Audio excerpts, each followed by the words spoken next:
This is the most official list I've ever seen of stuff we gotta do. He just likes to hit stuff with a hammer. Oh, gotta get the Thor hammer out.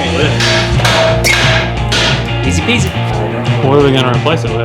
All this hey, there's a shock mount ready to go. This is the disclaimer, we are not professional mechanics. Epic failure.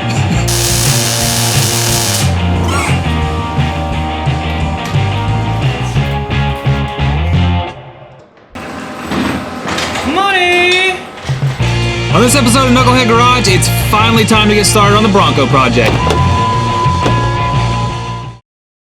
Action!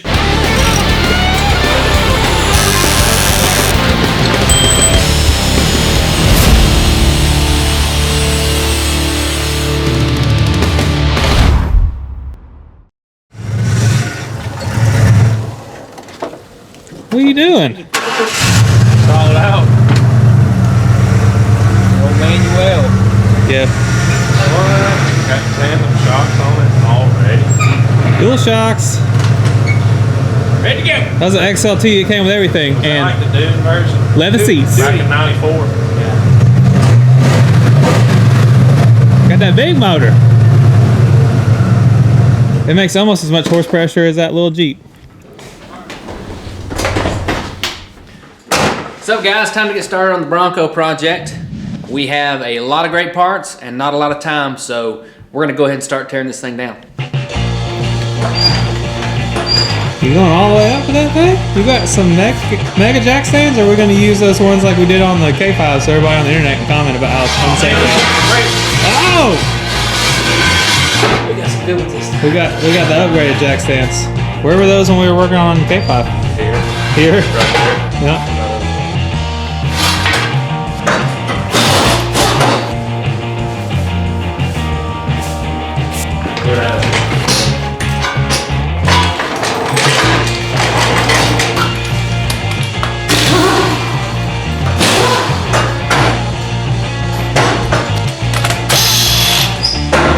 That one's different.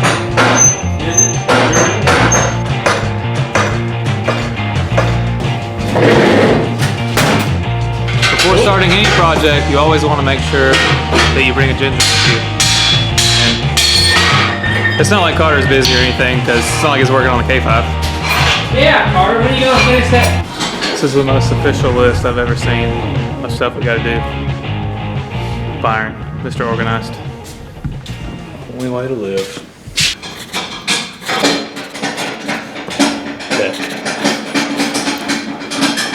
Check! Beer. Byron, are you supplying beer? Definitely supply some. 94 Bronco wheels. What we got over there? Fresh. Fresh set? Yeah, fresh up. Those look mint. Yeah, GKO. Those are classics. That good? Yeah, keep going. You think we should keep these sweet cowboy tips on this thing? So now that we've taken the wheels off, we're going to go ahead and start and work our way from the outside in, just ripping everything out. You know, all the automatic hubs, rotors, calipers, knuckles, spindles, springs, shocks, and then pull the TT beams out and radius arms. They don't know What are we going to replace it with? All this on the Hey, table. there's a Google it. I had manual locking hubs in my last one, and they didn't look like that. All right, folks. This is the disclaimer. We are not professional mechanics. But that's serious. We aren't. Which means if we can do it, anybody can do it. Is that ginger beer?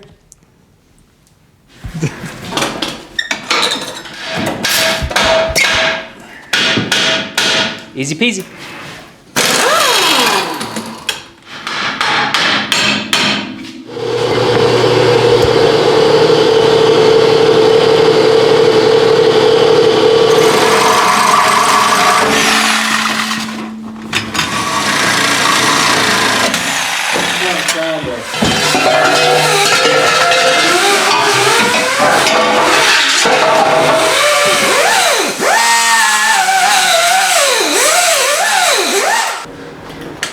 You don't have the right tool, just get the grinder out.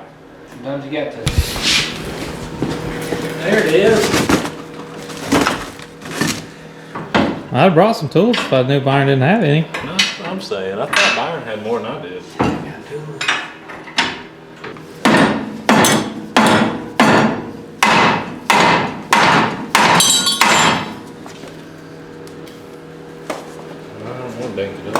You're replacing the ball joints too.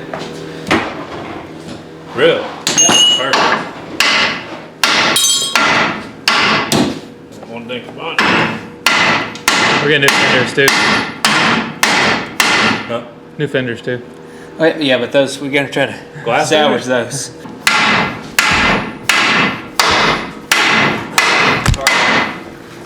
He just likes to hit stuff with a hammer. Thor. Oh, gotta get the Thor hammer out. Can't lift this. Holy shit.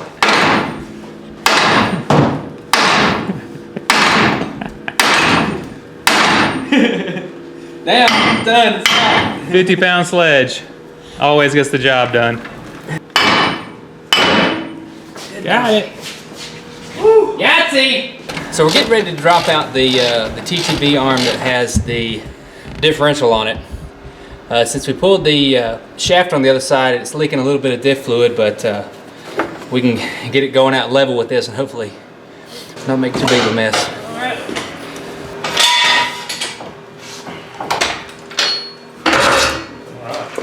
Put it in reverse, Terry. Put it in reverse, Terry. Oh, Lord.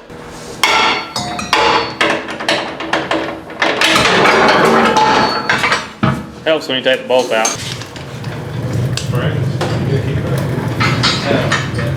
It's a cute little differential. What's that, Dana 27? We have to remove the factory coil buckets along with the factory radius arm mounts. And the factory coil buckets have rivets in them. What I found works the best is to take a cutoff wheel and just slice an X in the top of the rivet, and then you can take your fancy air chisel with the flat tip and you just go at all those pieces and they pop right off. And then after you get done with the air chisel, you put your air hammer on and just hammer the rivet straight through the frame rail. Except ours is broken. Why aren't you doing that? Yeah. Except ours is broken.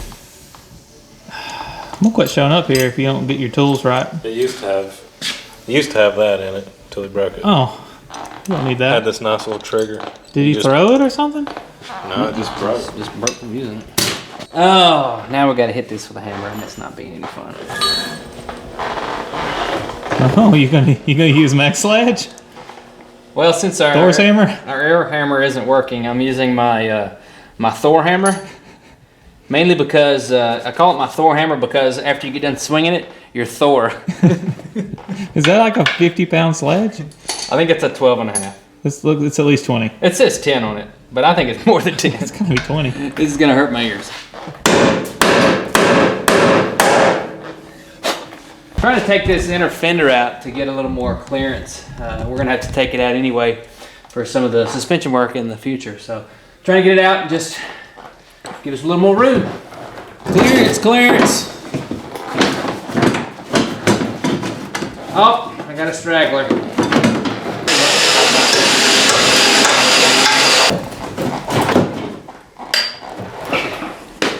Epic failure.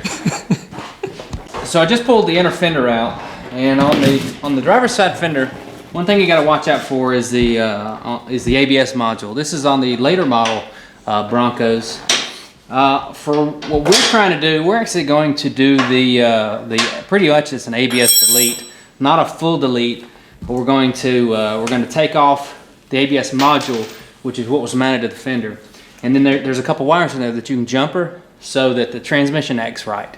You will no longer, I won't have ABS anymore, but the transmission will shift good. If you were to just unplug this, the transmission wouldn't shift good. So, good thing to do. So basically, if you see this Bronco in your rearview mirror, it ain't got ABS, so you probably should get out of the way. Different hardware on different sides. I thought that looked like somebody had taken, I think they're supposed to be riveted too. Flush it gooder. Did Matt Mike just say something to you about your vehicle being dirty?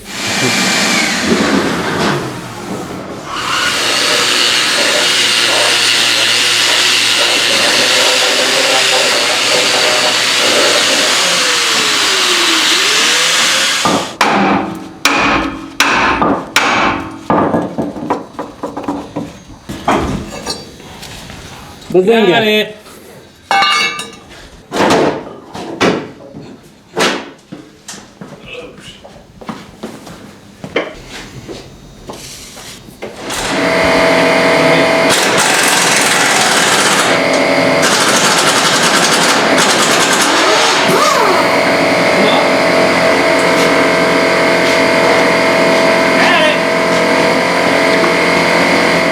Don't do this. Automotive parts. Trying to weld in your drop hitch? Come on.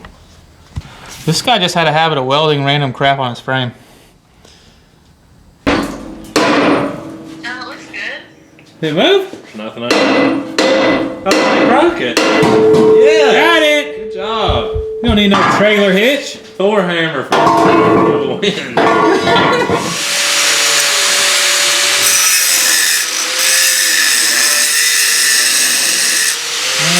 Ready? Yeah. Now? Yeah. Or now. Don't screw it up. Say something good. So, Desolate's Oh, my, Motorsports? oh my gosh. What a rookie. Desolate Motorsports sent us a nice aluminum skid plate to for the gas tank to replace the factory skid plate. Most Broncos have a little bit of carnage, a couple dents on the skid plate. You know, that factory steel, I don't even know what it is. Looks like it's 18 gauge or something. Not very good. But Desolate makes these nice skid plates in-house, 3/16 aluminum. Gonna look real nice underneath the tank. There you go. It wants to. Got it! Leave it like that. Let me get a bolt in it. Okay. That's crazy. Think about.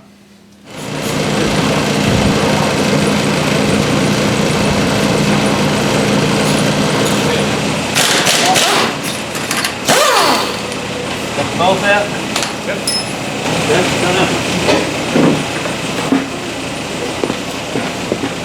Let's sit and drip. Actually, Patty was quickly contacted by a digital expert. Dude, people on the internet are going to talk so much trash about your painting style.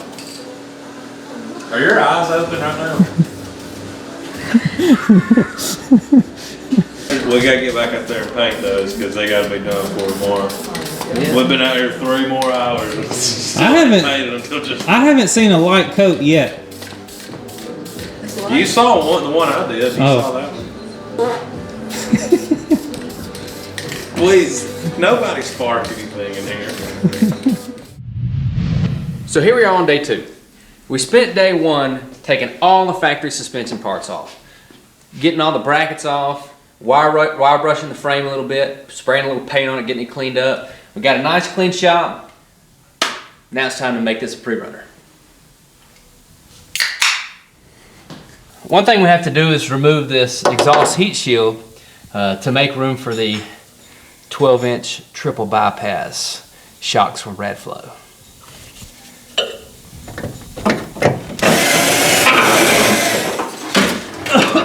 Goodness.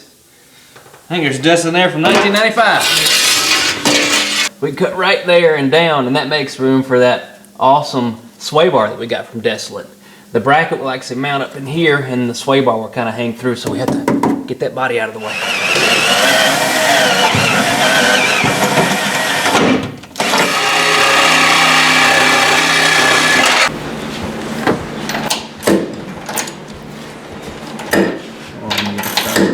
Alright, so Bronco's getting closer and closer to race mode.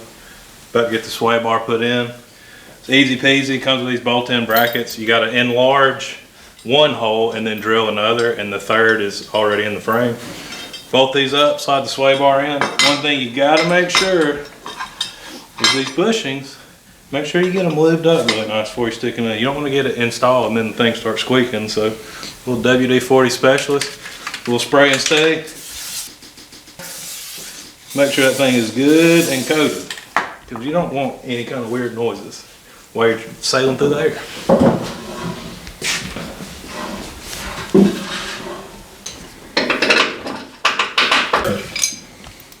Like a glove. Everything lined up. So this is the stock bracket that holds the coil and dual shocks. Prerunners are known for having longer travel, so we need to get rid of the factory bracket to make room for this shock hoop and a little more travel. We're junking those factory coil springs. Not even going to go with longer coil springs. We're going to upgrade to a set of 2.5 inch diameter, 12 inch length Radflo coilovers. The guys at Desolate do a really good job on their front shock hoops. They actually they key off the frame for locating, and once you can get them up here, get them keyed off the frame, locate them, put on the cross bracket, and then you can burn them in really well and hold them in really nicely. Now, we're working on the driver's side first, and this front bracket actually uses some existing holes from the steering box. So since we knew we had to take the steering box off, we figured we'd go ahead and upgrade to a Redhead steering gear. Now, I've actually had Redhead on my Power Stroke before. When I upgraded in my Power Stroke, it made it really tight, didn't have any wobble going down the road, so I figured that upgrading to this one on the Bronco was going to be a great idea. Along with the shock hoops, Desolate sells in their kit this awesome crossover bar that helps tie the two hoops together just to make it a little more sturdy. We scratching it now.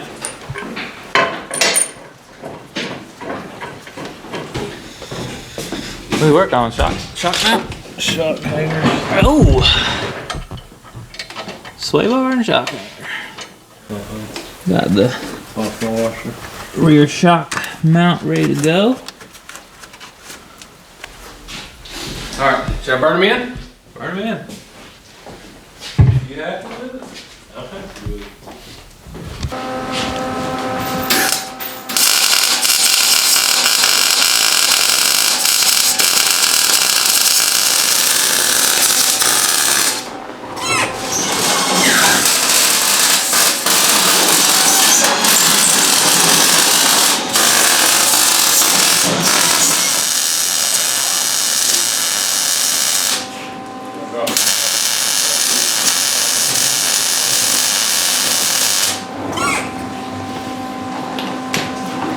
Smoking!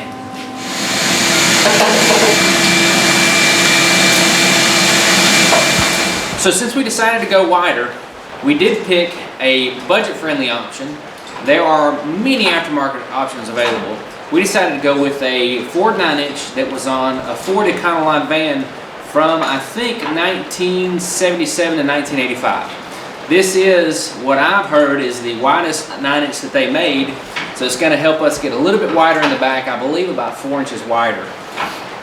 Now, along with the 9-inch, of course we did some trusses on the back, got a weld on some spring purchase and some bump stop pads. But coupled with that 9-inch, we had to call up Deaver, and they helped us pick this Q80 spring that they run on their Broncos. As you can tell, specifically made for the Bronco. We talked to the guys at Desolate, and they actually said that if we're going to run this spring on a light Bronco, you know, no roof rack, not a bunch of tools in the back, we will have a spare tire, but that's it for now. They recommended taking out the 4th leaf from the bottom on the leaf pack. That'll help the back end sit down a little better, and then if it settles over time, and if we decide to put a lot more weight on it, we can always throw that leaf back in.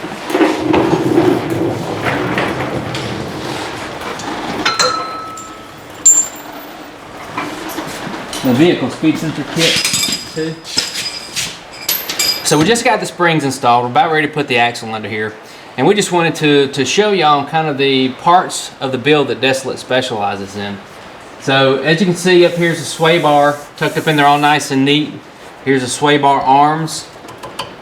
You can see the shock bracket that comes up and then moves the upper shock mount to here. Now the factory shock mount, here's the factory shock mount. And it actually was right, whoop, upside down. It was right there. So you can see we've got an extra 6 inches of shock travel just from going to the Desolate shock mount. Also, since we decided to go with a 9-inch, we had to call Desolate and get their vehicle speed sensor relocation kit. Because on a Bronco, On a Bronco, the vehicle speed sensor is actually on the rear axle on the 8.8. So what we'll do is we'll run this wire back up, and then this vehicle speed sensor relocation kit will go onto the back of the transfer case right here, and then it'll act as a tone ring just like it had on the rear axle. That way our speedometer will still work and the transmission will still shift. That way we'll know when we're going real fast. Also, this upper shock mount that we have, since we got the extra travel, is going to be able to take advantage of nice shocks. So we called up Radflo again, and they hooked us up some 12-inch triple bypasses. I think that will control it a little bit. And even washers and dryers with no credit needed and free If that don't make you happy. Tell you about a good fit, man. Wow, that fit like a glove.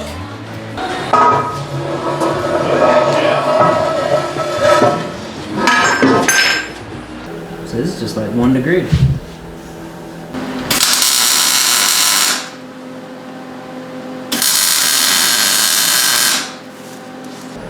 Well, we got our 9-inch in here all mocked up. Big shout out to Desolate again. They give us great instructions. They told us how to set up the leaf spring purchase with the vehicle with the axle outside the vehicle. Set the pinion angle at 22 degrees with the leaf spring purchase at 0. Gap at 44.5 inches, center to center. Should bolt right up, everything be okay. So we got that in here. We got the U-bolts on. We got the top of the U-bolt plates here with the integrated sway bar bracket. That all turned out, looks really great. We also have our bump stop pads right here where the bump stops will hit, the factory rubber bumps will hit. And then we set the height from the frame to the bump stop pad to 17 inches. Shock fully extended, that's full droop, and man, doesn't it look great. Now that we got it all mocked up, we can unbolt it, slide the axle out, fully weld everything, slide the third member in, get some paint on this thing, axle shafts, and we'll be ready to roll. So we mentioned in our first video that we wanted to keep the TTB. We know that it's tough, you can get quite a bit of travel, plus it's just really unique for the Broncos. Now, here's the stock TTB, and then here's the one from Desolate Motorsports. So Desolate will actually take your factory TTB, your blank housing, and then they'll take it, they'll plate it, they'll cut and turn it. That way when you get your 4 inches of lift, your camber will be corrected. So they plate it, cut and turn it first, plate it, gusset it. They'll put in some nice uniballs. Oh yeah, here you can see it. You can compare these two. And what makes ours a little more unique is we actually went with a 3-inch extended TTB. That way we can get a little more travel out of it.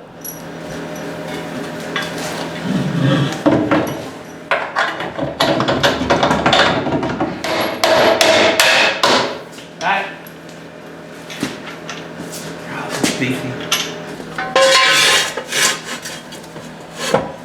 Yeah. What kid that likes anything to do with off-road doesn't want a trophy truck?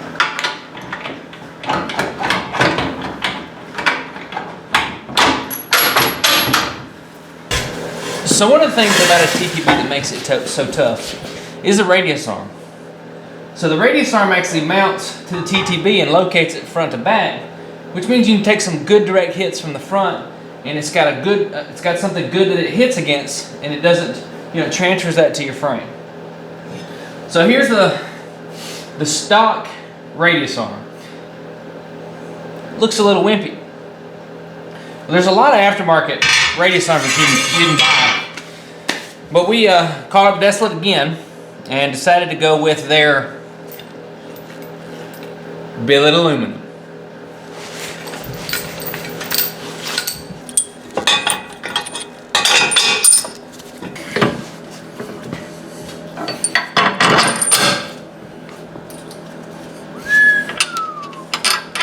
Look at that. Look at that. Well, I believe that about do it for tonight. We got a lot of stuff done today. Look forward to what we can do tomorrow. So we partnered with Power Stop for all our brake needs on this project. Thor hammer. They supply us with rotors, calipers, and pads, front and rear. When it bounces off the floor, like that, you know it's done. One thing you'll notice on this is we decided to go with 5/8 wheel studs instead of the stock studs. Give you a little more strength, so that way we can jump it a little higher. But for comparison, here's the stock lug stud and nut, and then the one that we decided to go with, the 5/8. So here we are on day 3. We've got our front suspension mocked up. We've got our Radflo 2.5 inch by 12 inch stroke remote reservoir coilovers right here. We've got our Desolate TTV beams with Desolate aluminum radius arm.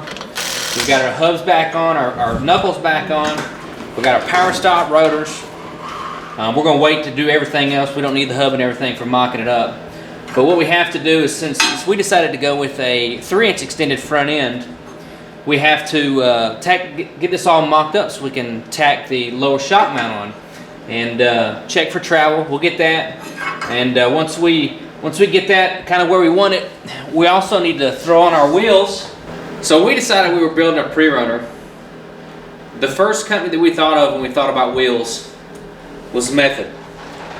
We decided to go with their Method 312s or 312s, and I just had to pick the matte bronze rim with the matte black ring on it. Really looks good, really pops. And we've got wrapped around that a set of Falken Wild Peaks. Let's get these bolted on here and get this thing flexed out and get it finished up.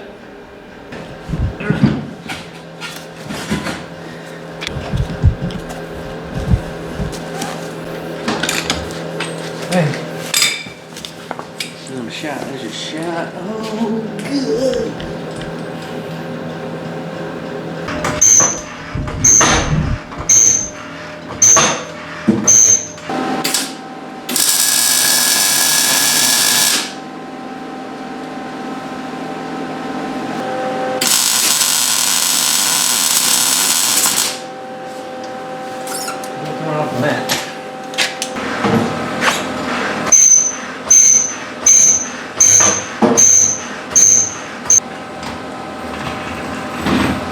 Money!